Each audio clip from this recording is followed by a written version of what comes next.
এটি চট্টগ্রাম জেলা পিবিআই কার্যালয়ের ভেতরের দৃশ্য।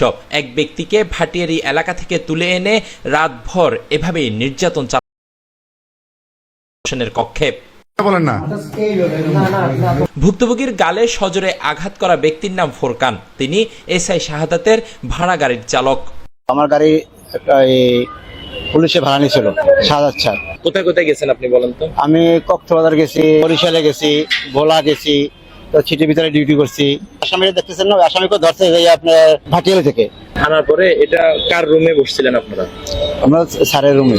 আপনারা আসামিকে যে মারধর করছেন সবাই মিলে? হ্যাঁ, আমি একটা ঘুষি মারছি, একটা মারছি। আচ্ছা। ঘুষি মারি না, তার থাপড় মারছি, ঘুষি মারি না। শাহাদাত স্যার উপস্থিত ছিল সেখানে। এই গাড়িতে করে শাহাদাতের নির্দেশে দেশের বিভিন্ন প্রান্তে পিবিআই পরিচয়ে মামলার তদন্তে যেতেন মিজান নামে এই সোর্স।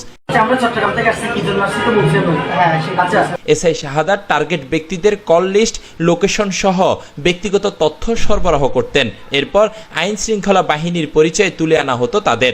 মোবাইল উদ্ধার বা মামলার ভয় দেখিয়ে আদায় করা হতো মোটা অঙ্কের টাকা। এটা হচ্ছে ফ্রম টু, উনি এটার মধ্যে সীমাবদ্ধতা। ফরিদপুর থেকে সুজন নামে এই ব্যক্তিকে তুলে আনা হয়েছিল চট্টগ্রামে। তার পরিবারের লোকজন থানায় গেলে পুলিশের সাথে কথা বলিয়ে দেয়া হয় তাকে। এরপর তার হাত থেকে মোবাইল নিয়ে নেয় শাহাদাতের লোকজন। আমার ওয়াইফ যে আসছে মনে, আমার ওয়াইফকে বুঝে বাসা পাঠিয়ে দিয়ে। ফরিদপুরে আছে স্যার। হাসান নামে এই যুবক একটি বিশ্ববিদ্যালয়ের বাসের হেল্পার হিসেবে কাজ করতেন। একটি মোবাইল ফোন উদ্ধারের সূত্র ধরে তাকেও পিবিআই পুলিশ পরিচয়ে গাড়িতে উঠানো হয়। মারধরের পর তার পরিবারের কাছ থেকে টাকা আদায় করে তাকে ছেড়ে দেয়া হয়। পিপিআই লোক বলে ওনারা আমাদের গাড়িতে উঠায় আর কি। তো আমি যখন ওনাকে বলে আমি টাকাটা কি জন্য দিব, আমি যখন না বুঝে অফারটা করছি, মোবাইলটা নিচ্ছি, মোবাইলটা আমার থেকে নিয়ে যান। আমি কান্না করছি, আমাকে মার দিচ্ছে, আমি ক্ষমা চাইছি, অনেক কিছু ওনার থেকে করছি। ওনাকে পায়ে ধরছি, সাহায্য করছি। উনি আমাদেরকে কোনো কি কথার কোনো উনি আমাদেরকে শুধু বলে মেয়ে মুহূর্তে 22,000 টাকা দাও, তাহলে তুমি ছাড়া পাবা, আর নাহলে তোমাকে নিয়ে আমরা কাস্টডি নিয়ে যাবো, তোমার নামে করবো, তোমাকে জেলে ভরে দিব। তো উনি ছাড়ার নাই, মানে আমাকে গাড়ি পুরো তুলে মানে পুরাটা ঘুরেছে। আমি ওই যে ব্যক্তি আমার থেকে টাকাটা নিয়েছে পিবিআই কর্মকর্তা, তার আমরা বিচার চাই। এভাবে সাধারণ মানুষকে তুলে আনার জন্য সোর্স বাহিনীকে নির্দেশনা দেওয়ার প্রমাণও মিলেছে এসআই শাহাদাত হোসেনের এই অডিও রেকর্ডে। মোবাইলটাও ওটা কনফার্ম করো এবং উড়ে ধরো। চকরিয়া এলাকা থেকে আরেক ব্যক্তিকে ধরে আনতে গিয়ে বাধার মুখে পড়েন শাহাদাতের সোর্স বাহিনী। এরপর বিকাশে টাকা নিয়ে দ্রুত স্থান ত্যাগ করেন তারা।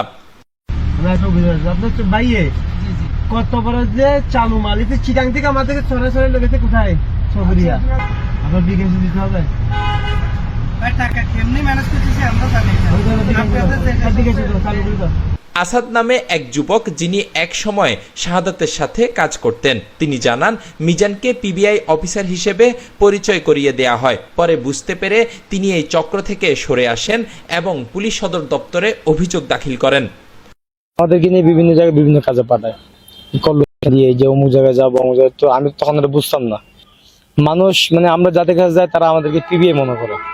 তো আমরা তো পিবিআই না, বা আমরা তো পুলিশ না। আমি আমার মতো আস্তে করে আমি সরে গেছি। এখন সরে যাওয়ার পরে হচ্ছে যে বিভিন্নভাবে হুমকি আসতেছে যে হয়তো আমাদেরকে মামলা দিবে, বা অন্য মামলা গ্রেফতার দেখাবে, বা অন্যরা ঘটনা করলে তাদের সাথে আমাদেরকে আসামি করবে। মূলত বিভিন্ন মামলার আসামিদের টার্গেট করে একটি বাহিনী গড়ে তুলেছেন এসআই শাহাদাত, আর তাদের ভয়ভীতি দেখিয়ে এসব কাজে বাধ্য করেছেন তিনি।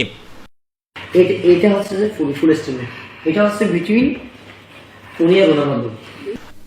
অভিযোগের বিষয়ে জানতে এসআই শাহাদাত হোসেনের সাথে যোগাযোগ করা হলে তিনি বলেন কিভাবে কি হচ্ছে কিছুই বুঝতে পারছেন না। আমি বুঝতেছি না এই বিষয়টা হলো এটা কি করতে কি হচ্ছে, আমি তো বুঝতেছি না এই বিষয়টা। এদিকে অনুসন্ধানের বিষয়টি বুঝতে পেরে তড়িঘড়ি পিবিআই এর প্রেস রিলিজ গ্রুপ থেকে তার ঘনিষ্ঠ সোর্স হোসেনকে বের করে দেন শাহাদাত। বর্তমানে তিনি ব্রাহ্মণবাড়িয়া জেলা পিবিআইতে কর্মরত বলে জানা গেছে।